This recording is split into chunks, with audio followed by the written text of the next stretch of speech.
Hello, hello, hello. Welcome to the I Am Stacey Thomas Unrestricted Unlimited Talk Show. Thank you for watching. And for those of you that don't know what unrestricted unlimited means, simply means do not put me nor my guests in a box. We have yet to see all that God has for us. So before I bring my beautiful guest on tonight, this is a very interesting one. I've always found her to be very interesting. I'm blessed to have her on my platform tonight. I'm going to tell you a little bit about her. You know, when I put the glasses on, this thing gets serious, people. Miasha, also known as Mimi Gilliam L., is a wife, a mother of six, best-selling author, elder, advocate against domestic violence and childhood molestation. Previous co-host on the Challenge to the Community WHAP 1340 AM radio with Mr. Sherman Cross, and the CEO and founder of Herbal Delights Cupcakes. Recently, she participated in an anthology called Shift On with Miss Nikki Woods.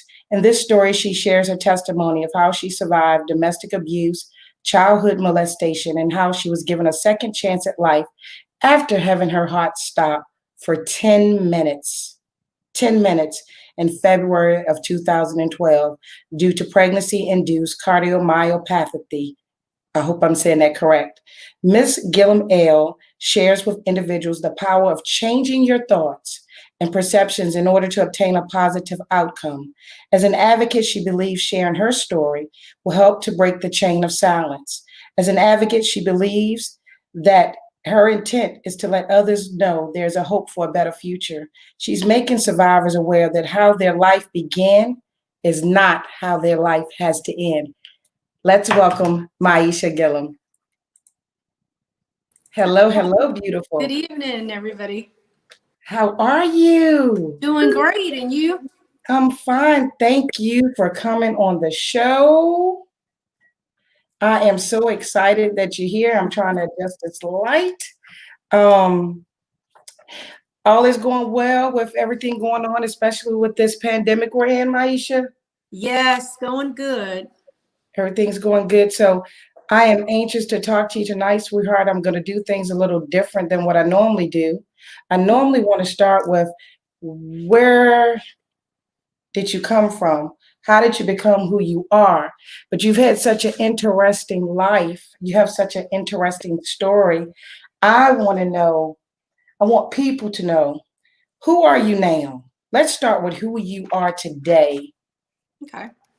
I am a wife. I am a mother of six, a registered nurse and entrepreneur. And I'm just an advocate in the community, trying to assist with uplifting and edifying those that are lost out in the community. Okay, okay. So when you're out here uplifting everybody, does your past not hinder you at all?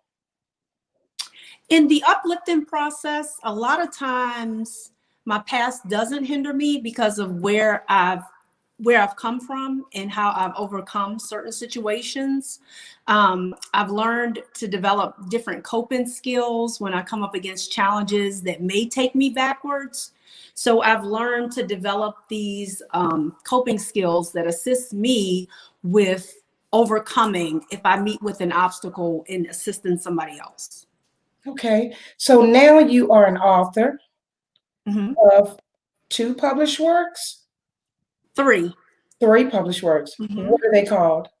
Shift On is an anthology that I did with Miss Nikki Woods, and that is a compilation with 19 other authors. And then I have my own 2 that I've written on my own: Miracles of Life, How I Survived the Silent Killer, and Transition Your Life, Inspirational Guidance Through Uplifting Quotes. And this is what they look like. That's Miracles of Life, and this is Transition Your Life. Beautiful. And they're both on Amazon. Beautiful covers. You said they're on Amazon? Yes. Wow. Miasha, you have your herbal business. What's that all about? Because for people like me, I don't know if you remember when we met a couple years ago. So I already knew you was like an elder, inspirational speaker, motivational speaker, right? And I think I told you when I saw you at the table and you said to me you had herbal cupcakes, I was thinking to myself, Miasha? Yeah. I'm like, I wouldn't think Miasha would have marijuana filled cupcakes. Not that there's anything wrong with that, but boy, did I have it wrong. I'm just thinking herbal cupcakes. What's that all about? You're not the first person to say that. I've been out in public and people have seen the sign on my car previously, and they're like, oh, I'm really interested in that. And then when I start talking to them and letting them know that it's not that kind of herbal cupcake, then they're like, oh. These cupcakes are cupcakes that I developed because of being a dialysis nurse. So I was a dialysis nurse about 3 years, and I saw that it was an epidemic for African-American people to be on dialysis. And one of the number one reasons that they were on dialysis was because of their eating habits. And so I wanted to do something to where they could enjoy a snack, but they wouldn't have to worry about like elevating their blood sugar or it bothering their weight, or, you know, them having to have fluid pulled off because they've eaten too much of something. And so I wanted to do that. And so I developed these cupcakes that are vegan. You can get sugar-free, you can get gluten-free. And for those of you that aren't diabetic, you can get regular cupcakes as well. So that was the vision behind that. I wanted to do something for people that were not supposed to be indulging in certain desserts, but they still were, to let them know, hey, you can have an option that also still tastes good. And those desserts, are they only filled, like, does someone have to put in a special order, or is there, are you set up somewhere?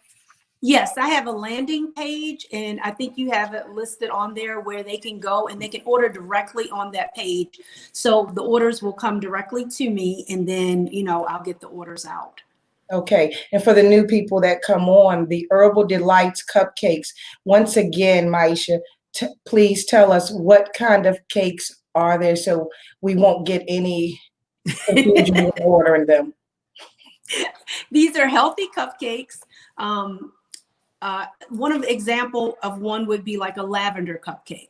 So those are the herbs that we are referring to when we say herbal delights. We do lavender, we do chamomile, and we do various other herbs.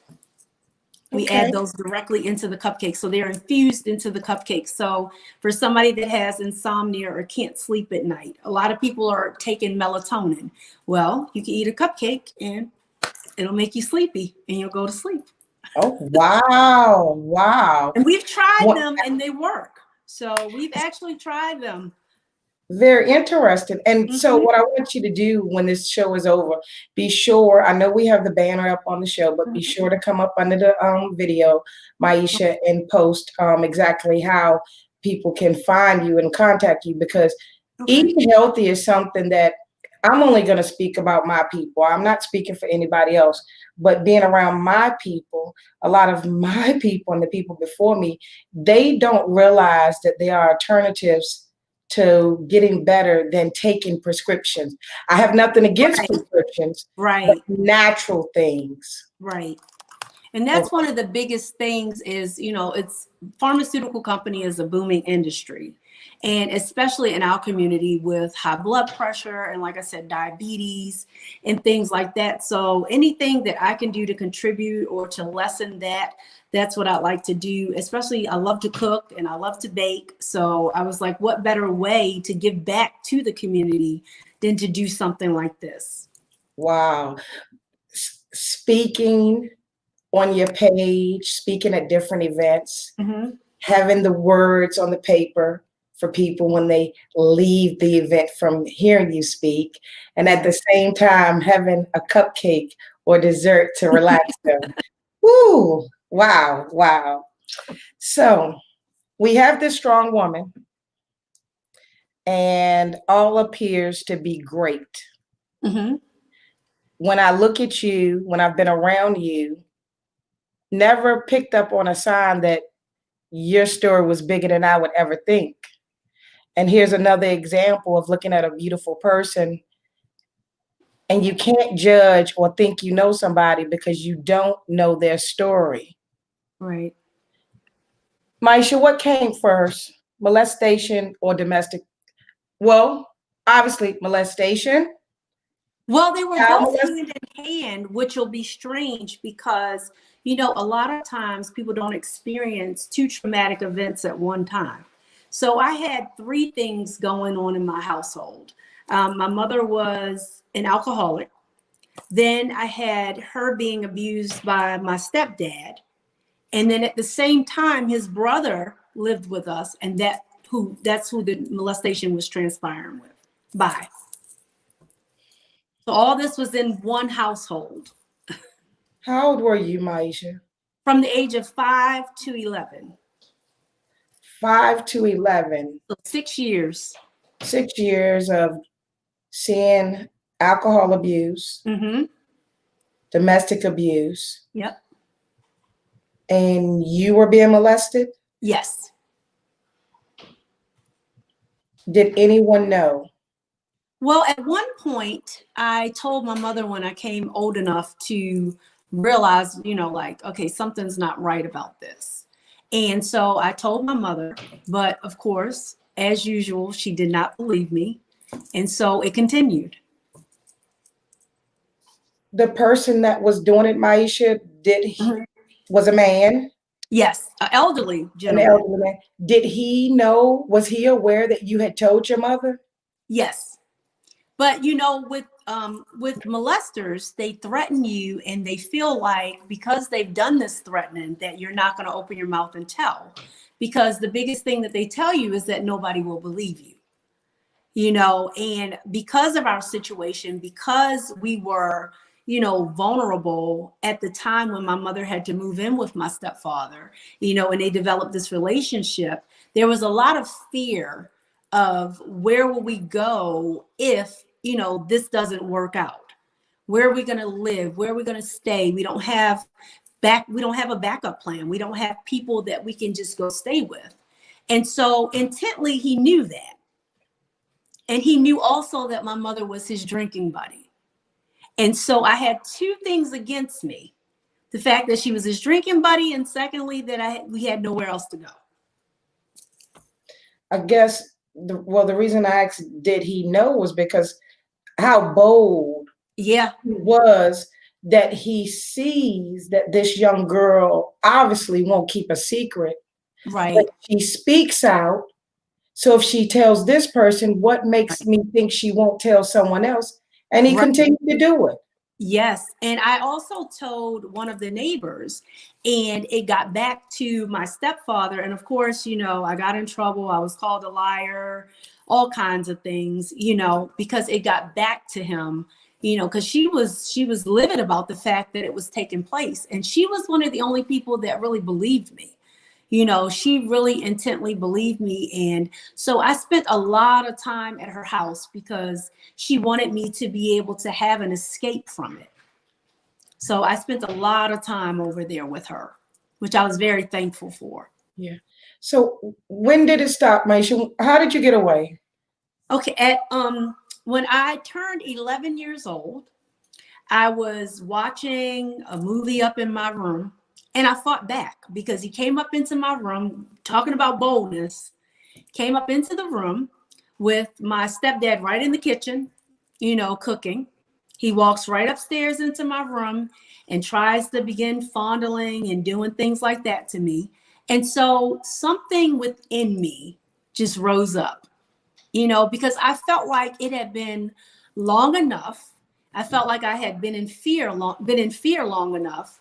And I felt like if at that point I did not stand up for myself, that it was going to continue and that it was going to progressively get worse, you know. And that was one of my biggest fears because I had a sister, you know. So if this is going to go on with me, what is keeping you from doing the same to my sister? And so I knew that I had to stand up. And so that's what I did. I stood up and I fought back. And of course, they don't like when you fight back. And by him being elderly, I was much stronger, When your back is against the wall and it's survival of the fittest, you get strength out of nowhere. That's right. That's And right. so, That's right. when I began to fight back, he backed off. And I didn't have any more issues from him after that, because he knew that I was not going to tolerate that anymore. He knew that that reign was over. That part of my life was over. No longer are you going to come in here and do what you would like to do, and then I don't say anything or do anything. Wow. Wow. At any point, because of who you are today and what you're doing, was there any point in during your life growing up that because of this and the Mhm. things that happened to you, that you go through depression, that you withdraw? So many people, they go really downhill. They don't know Mhm. how to deal with what has happened to them. Have you Right. ever experienced any of that? Yes, ironically, I have. As most victims, you experience PTSD, which most people just think is associated with the military. Mhm. So, at times I wouldn't be able to sleep. I would have bad dreams and things like that would happen. So I did begin to have a downward spiral, because I began to look for love in all the wrong places. And so I always tell people, either you become a person that shuns being intimate with people, or you become overly intimate or hypersexualized because of being exposed to those sexual encounters so young. And so I became hypersexualized. Everybody that said, I like you, everybody that said, oh, you're pretty, or things like this, I just thought they liked me and I wanted to be in a relationship with this person. And so that continued to be just a downward spiral, getting into bad relationships with people, getting into abusive relationships with people. Because you got to remember, I was living in a household where there was domestic violence going on. And this is what I was seeing as well. And so with a young mind so vulnerable, being exposed to so much trauma at one time, there's a certain level of confusion when it comes to relationships, when it comes to Excuse me. attachments to people, when it comes to trust with people. And so, yeah, I just had a terrible downward spiral. And, I became suicidal at one point, 2 suicide attempts. And thank God that I did not complete them. And I'm still here today. But, I was like 15 at one point, and then like 18 at another point when that happened.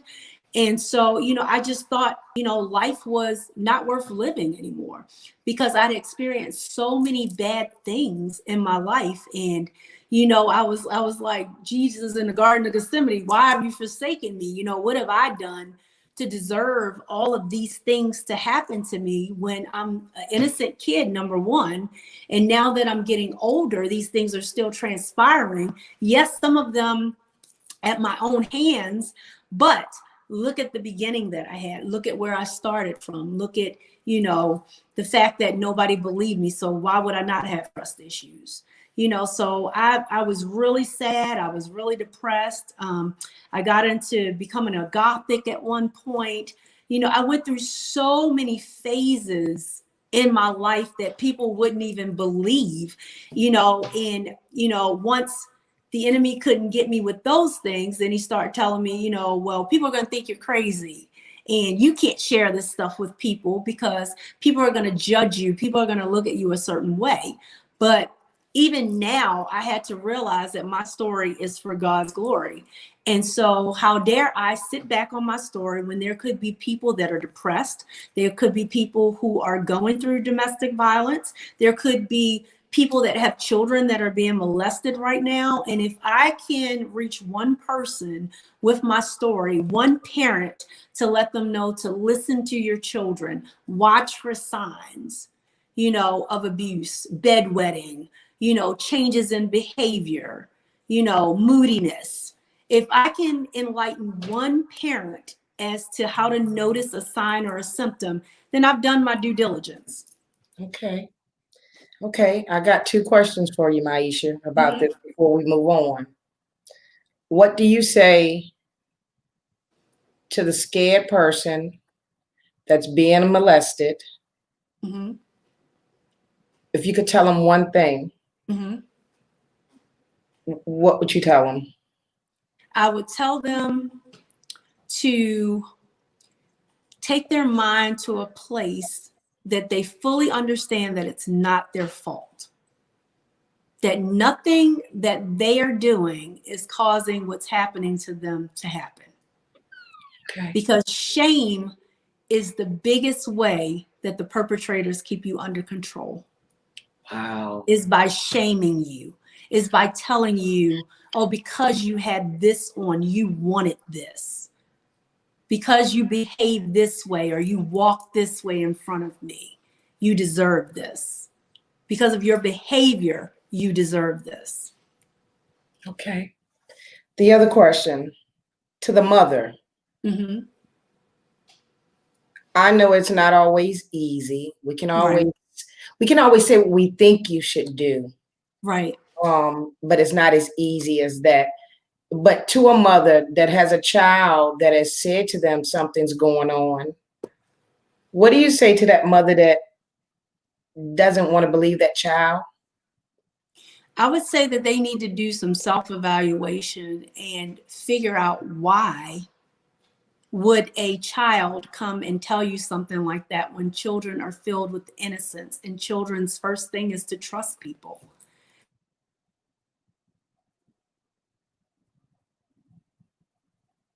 Your mic went out. Oh, can you hear me? Yes, sweetheart. So if you have your child telling you that somebody's doing something to them that they don't normally make up stories, they don't normally make things up, then I would say that you really need to evaluate yourself to see why you are hesitant about believing or even investigating at least the situation. Okay. If someone needed to talk to you, I know you're an author, I repeat once again, and you have your cupcakes. But Miasha, if somebody that's watching this video felt like they needed to talk to you, would it be okay if they emailed you or contacted you through Facebook? Yes, I have many people that will inbox me or email me. That's quite fine. Okay. Okay. Now, let's get to this big thing that this story is going to be almost new to me because I saw your video.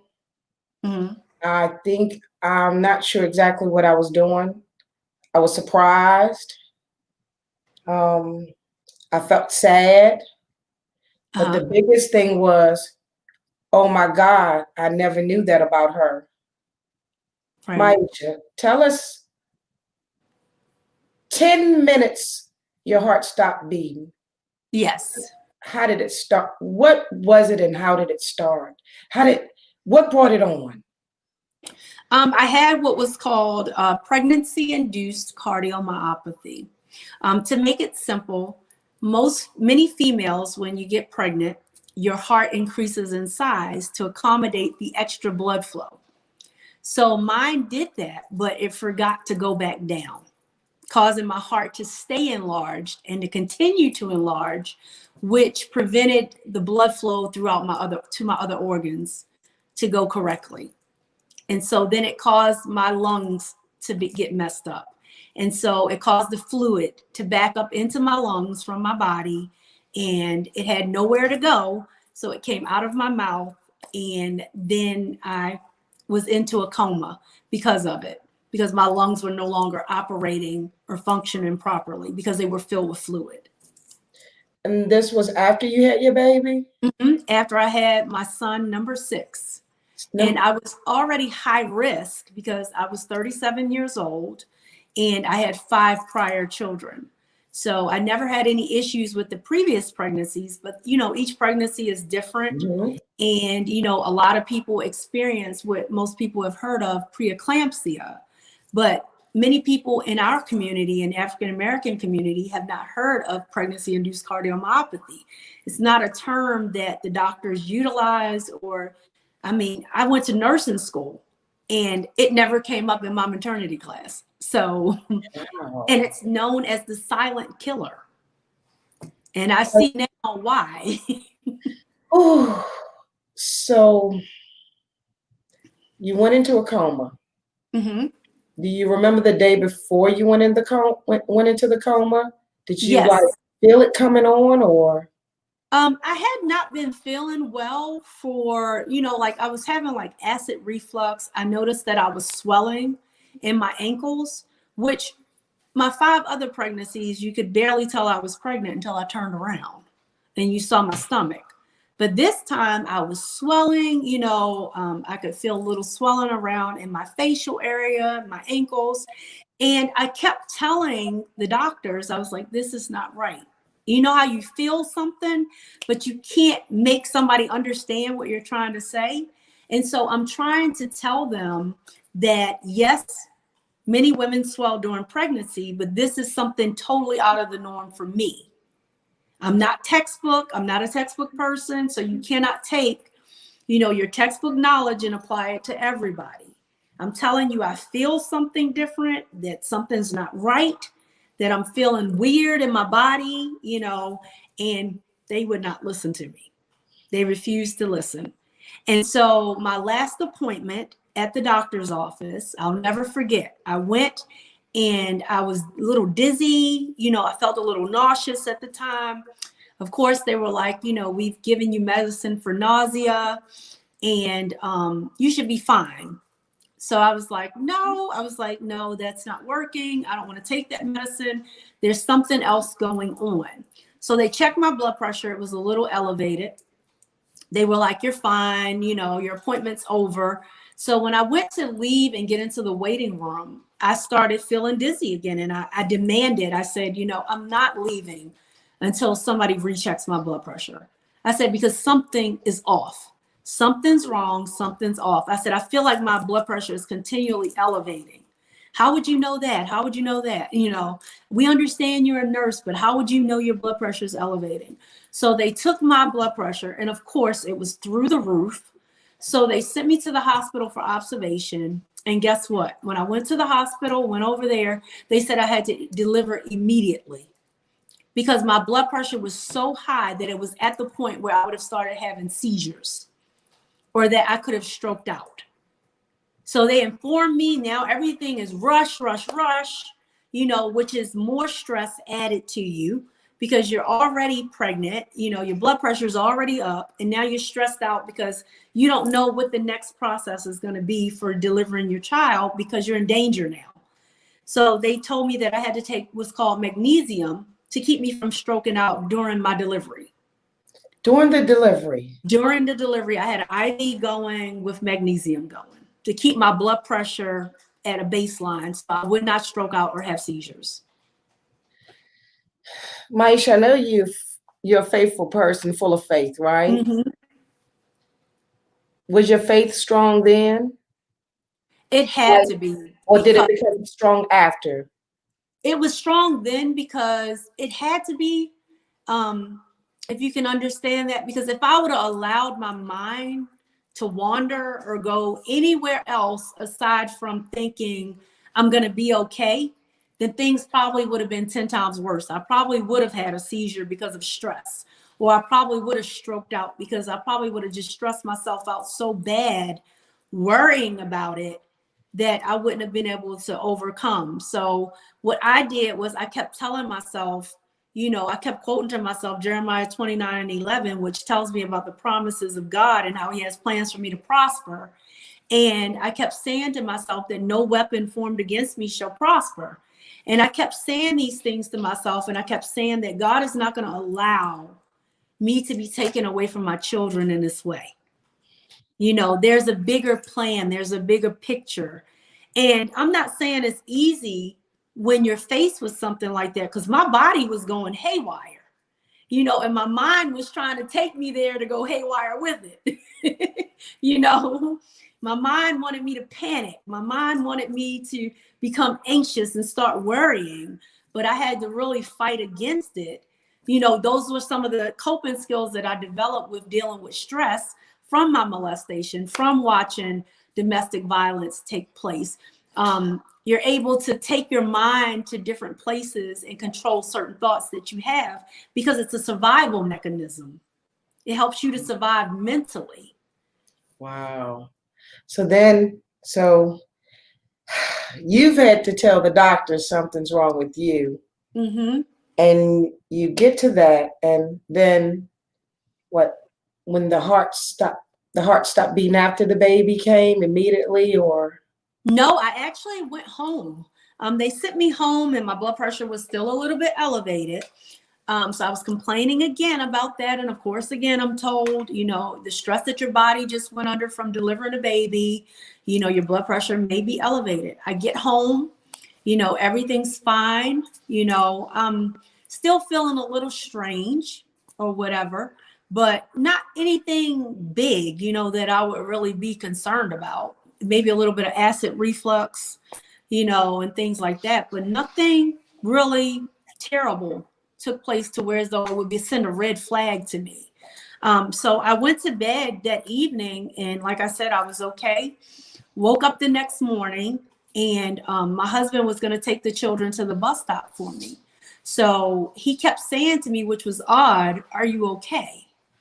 And so he never asked me that, because he's never a person that really wants to feed something if it's something is really wrong. He Okay. doesn't want to keep asking you to make it worse. And so he's not that type of person. But he asked me about 4 or 5 times, "Are you okay? Are you okay?" And he just kept beating a dead horse. "Are you okay? Are you okay?" And I kept saying to myself, "Yeah, I'm fine. I'm okay." I'm like, "You just go take the children to the bus stop. I'll be fine." So as he was leaving, he left out or whatever and went to take them to the bus stop. And so I had to go to the bathroom because I was nursing the baby. I went to stand up and I put both feet on the ground, I promise you. And I stood up. And when I stood up, I immediately crashed to my knees. And just that fast, I couldn't breathe. And I was breathing like a fish would breathe if you took it out of the fish tank and just let it flop around. I was literally went from being able to breathe and talk to breathing like, and that's how I was breathing. Miasha. Yeah. I didn't have time to think. I didn't have time. I stood up, feet hit the ground, and boom, on my knees, unable to breathe. And then the hospital. Well, before the hospital, I had to get down the steps. I had to get to the neighbor. I had to push the baby in the middle of the bed. For some reason, I could not find my cell phone. So I didn't have a phone to call anybody. I had a tank top on and I had some sweatpants on. It was cold outside, freezing outside, but I didn't want to exert any energy to put a jacket on or anything, because each move, I felt like my breathing was being restricted. And I already knew that I was going to be totally in bad condition when I got down to the end of the last step. So I literally pushed the baby in the middle of the bed and crawled out into the hallway and crawled down my stairs. And then I would take like a rest period between the steps, because it literally felt like an elephant was sitting on my chest. And so I got to the last step. And I'm talking to myself, okay, get up. You got to get across the street. Get up, go. You got to open the door. I knew that once the cold air hit me, that was going to take my breath even more. So, I had to mentally set myself up to say, okay, you can do this. You're going to get across the street. You're going to make it. You're going to be okay. So I crawled up to the door, got the door open, got across the street to the neighbors, which I did not know, didn't know them from Adam. Got over there. It's this crazy lady standing at the door in a tank top in the middle of all this cold weather, thinking somebody's going to open the door for me. So I'm banging at the door. I can't really talk because it's taking my breath away. And so when I saw him peep out of the window, the husband, he was like looking at me and I'm like, can you help me? I can't breathe, and that's all I could get out. So he was peering at me and his wife saw me and she pushed him to the side and opened the door, and she's like, "Where's the baby?" She knew I had just had a baby, and I'm pointing to the house, and, immediately he calls 911. And she immediately goes over to the house and she gets the baby, and he stays there with me. I really thank God for them, because he stayed there with me, giving me encouraging words, speaking encouraging words to me, trying to keep me calm. And my husband's still not back yet from the bus stop. And he's speaking these words to me. He's telling me, you're going to be fine. You're going to be okay. Just stay strong. Just stay focused on your breathing, and it took the ambulance about 20 minutes to get there, and the hospital's only 6 minutes away. So, and then not only did it take that long, but the ambulance that showed up was the volunteer ambulance. They didn't have any of the normal EMTs en route. So I got stuck with the volunteer EMS people. And I have a lot of respect for EMS people, but the ones that came to me that day were not trained properly. They had me to walk to the ambulance, first of all, when I was in respiratory distress. So I'm walking, exerting more energy. I get into the back of the ambulance. They don't start an IV. They don't put oxygen on me. They do not hook me up to the monitor to monitor what my heart rate or any of that is. And again, that was difficult for me being a nurse because I knew what they were supposed to be doing. And I couldn't say it because I didn't want to waste energy. I'm up on my elbows because they're laying me flat. And anybody that knows anything knows the worst thing you can do for somebody that can't breathe is lay them flat. Wow. So, I'm up on my elbows and I'm trying to stay up on my elbows thinking that he'll get the sign to say, let me put the back of the gurney up, but at some point he just kind of sat there looking at me, and I'm like, I just said to myself, I refuse to die like this. I absolutely refuse to die this way. And my husband's right outside the door at this point. But I can't kick the door. I don't have enough energy because I promise you I would have let him drive me to the ER himself rather than be in the back of that ambulance. And that's when it all led to the coma. Yeah, because I got to the hospital. It was chaotic. I'm used to dealing with other people in those situations, and being a nurse is nothing new to me, the routine, the pattern that we follow. But being the person actually in the position was so different because it's very chaotic. Your mind can't even grasp what's going on around you.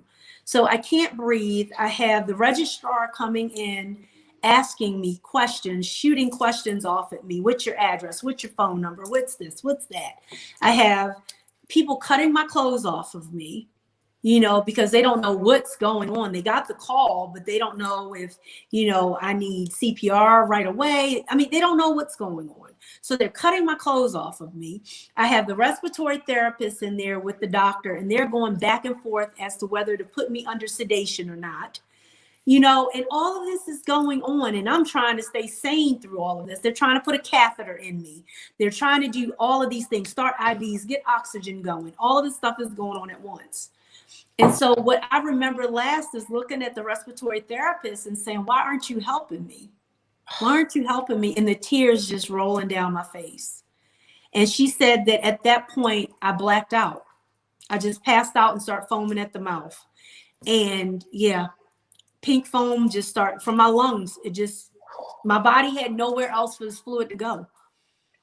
And so they call it pulmonary edema.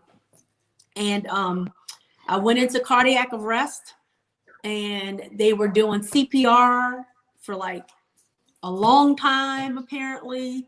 My heart stopped for like 10 minutes. They could not get my heart started back up. My blood pressure, I got my doctor's papers because I could not believe that they told me that my blood pressure was in the 200s over 100s. That is like unheard of. Because when your body goes without oxygen for so long, you should have some organ damage. Your kidneys should shut down. You should have some liver failure. You should have some brain damage from being without oxygen for so long. But, they did the CPR, they tried everything. And then they finally went out and told my husband, according to him, that he can come say goodbye to me because there was nothing else they could do.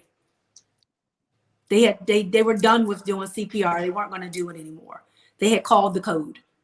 And so he came in, he said at that point in time, he came in, he said he was all to pieces. He was crying, he didn't know what to do. He was questioning God as to how he was going to raise, 5 children and an infant that was nursing on his own. He's not going to be able to go to work.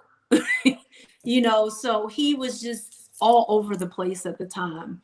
And he said he gave me a kiss, and he said he sat there for a minute and he put some frankincense on me. And he said he said a prayer, and he said, he left out. They escorted him back out into the waiting room. He said as he proceeded to talk to one of the mothers from our church, they automatically, the nurses start running out frantically telling him, we don't know what happened, but we're taking her to ICU because her heart started back up. So he said there was an uproar in the waiting room because by this time my family was there, my church members were there, and he said it was like an uproar in that waiting room. People were cheering, people were crying. They said the nurses and the doctors were like crying, and they said they just had a whole prayer session in the waiting room after that. I'm glad you came back with happiness. Yes. I was about to cry. Yes. Yes. So how long were you in a coma? I was in a coma for 3 days. 3 days. First day, I was not breathing on my own at all. The ventilator was totally breathing for me. Then the second day, they wean you down if they think you're strong enough. So apparently I was strong enough. And then the third day, they actually weaned me off of the ventilator. Okay, so Stacey has her questions. The 3 days, did you dream? Do you remember anything? The part that is magnificent about this story is that I always say that we serve an awesome God. Okay. And the reason why I say that is because he meets us where we are. Okay. And I was given a dream when I was 8.5 months pregnant, and I saw this whole ordeal. I saw the whole ordeal. I knew it was going to happen, but I just didn't know when or how. I saw myself hovering above myself, and my husband was on the side of the bed, and he was crying, and he was reading, and he was in a praying posture, and I had tubes coming from me everywhere. And the Lord said to me, no matter what happens, tell your husband to continue to pray. Don't let them pull the plug on you. Continue to pray, continue to have faith, and to read to me. That was the biggest thing. Continue to read to me. But I couldn't tell my husband. I was instructed to tell a young lady from church what was going to happen. And then she had to tell him when it happened, because he wouldn't have been strong enough to go through that whole ordeal knowing that something was going to happen to me. Can you imagine? It was bad enough that I had to deal with knowing it was going to happen and keep functioning every day. So yeah, I was given that warning. And so intently, I knew that I had to trust God in all of those circumstances and all the situations that I went through. And that helped me to remain strong, because I saw myself in the hospital bed with the tubes coming from me. So I was like, so that means that I'm going to still be here. I don't know to what functioning level, but I'm going to still be here. So I have to have faith. I really have to exert my faith and understand that if God showed me something, that he's going to bring it to pass, and that I'm going to overcome this. Even though it doesn't feel like it now, I know that I am going to overcome this, and that I'm more than a conqueror because I've seen it. Wow. Wow. So he meets us where we are. If he knows you're a worry wart, he's not going to drop something in your lap for you to worry about without giving you a way out. Say that again. And I'm a worry wart. So he could not spring that on me, because I wouldn't have done well with that. Okay. I wouldn't have done very well with him springing that on me. Okay. And that just happening out of nowhere without me having a clue of what was going on. Okay. So I was prepared. So, and you're still working with people, you're still helping other people. Yes. Now, your brain is still good, your heart is still good. No organ failure, no kind of brain damage, no anything. And that's the number one thing that floored the doctors. I didn't have doctors that were believers. I had doctors that were spiritualists. So, they believe in a creator and everything, but they just don't believe in God per se or Jesus per se.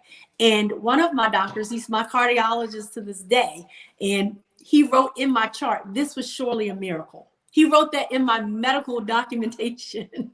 Wow. So that in itself was amazing to see how my husband and church members had the doctors and nurses praying. They called them in when they had prayer around me. So they would come in and hold hands and pray as well. They kept a prayer shawl on me. They made sure that prayer shawl stayed on me faithfully. They allowed them to go into other rooms and pray and minister to other people in an ICU, which is unheard of. Prayer is a powerful thing. God is a powerful being. God orchestrated that whole thing and had everything set up and prepared. I say I had angels all around me. The respiratory therapist that was in the ER with me, she's the one that told me the rest of the story. She stayed with me. They said she would not leave my side. She stayed with me. For me, I say God is awesome. Yes. Had I known you were going to get this deep, I would have worn my shirt so I could have jumped up and said, "Won't he do it?" I got that hashtag, "Won't he do it?" from Nidra Banks, but from Pastor Nidra Banks. So it's been nice. It's been great having you on the show. I want to say thank you for coming on the show. Thank you for talking about your books.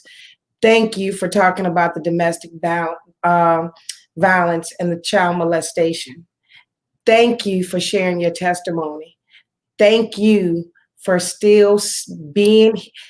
I'm happy that you're here, but I'm thankful that instead of sitting there with such a powerful story, keeping it to yourself, you're out here motivating other people. Yes. You're out here letting other people know that they can go on. Yes. Tell us first what you think people need to hear before you go, and then let everyone know how they can follow you. Okay. One of the biggest things that I propagate to people is that how your life begins is not how your life has to end. You have the ability to transition your life. You have the ability to turn things around in your life. All you have to be willing to do is to change your thoughts in order to change your life. I learned a long time ago the power of I am. A lot of times we put negative words behind I am. I am broke.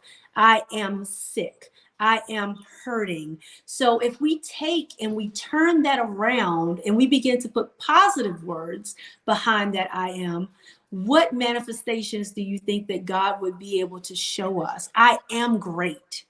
I am worthy. I am strong. I am an overcomer. God will be able to manifest so greatly in our lives and move so powerfully over our situations. And so that's a takeaway that I want people to understand, is that we all go through traumas. We've all been through different traumas, but just look at things in a different perspective and always practice forgiveness. Always forgive, because when you don't forgive, you hold yourself hostage. That person still has that lock on you that did whatever they did to you when you don't forgive them. When you forgive them, you release yourself from that situation and you gain freedom. And it's difficult to forgive people that have hurt you, difficult to forgive people that have molested you, beat you, done things like this to you. But in order for you to be free, you have to take that step towards forgiveness. Wow. You touched on some very important things. You touched on very, very important things. Don't give up. God is still there. And even in a coma, there was an angel in the room with you, making sure all was going well. Yes. Even while you were in a coma. Powerful story of how you seen what was to come. Yes. Some people, I'm not even going to go there. Some people would doubt it, but people need to listen closely when others have a testimony. And I wouldn't have believed the transition that took place, but I heard God say, not yet. And at that point, when I heard him say, not yet, that's when they were taking that ventilator out of my mouth. And I always tell people, either you have faith enough to believe in testimonies from people like myself, or you don't, because we all have choice, and you can't force your belief on somebody else, because of somebody else's experience.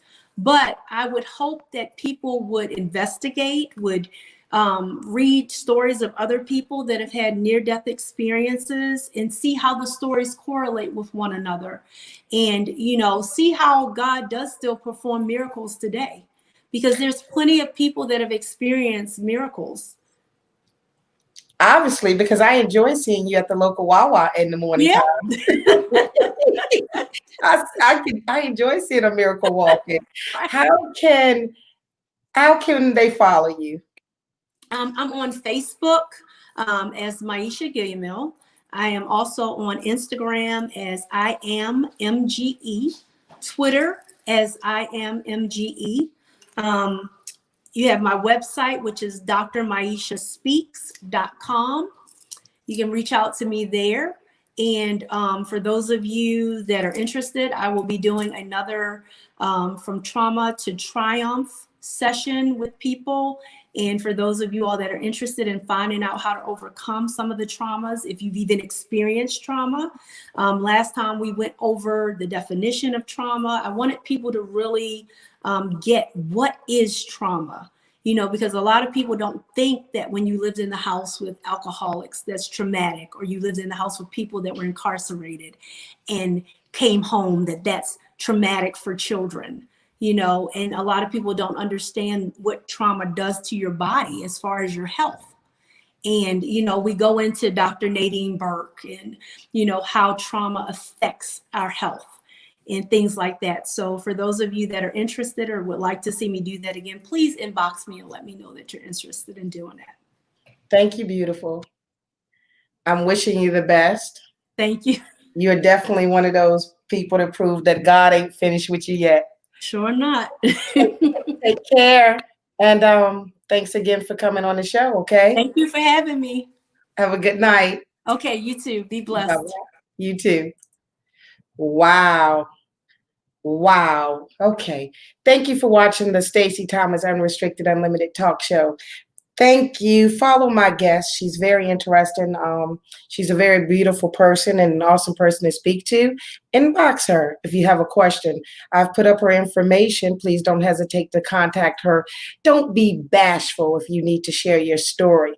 And remember, don't stress about yesterday or worry too much about tomorrow, because if you do, those of you that follow me already know, if you worry too much about tomorrow, you will miss living today. I am Stacey Thomas.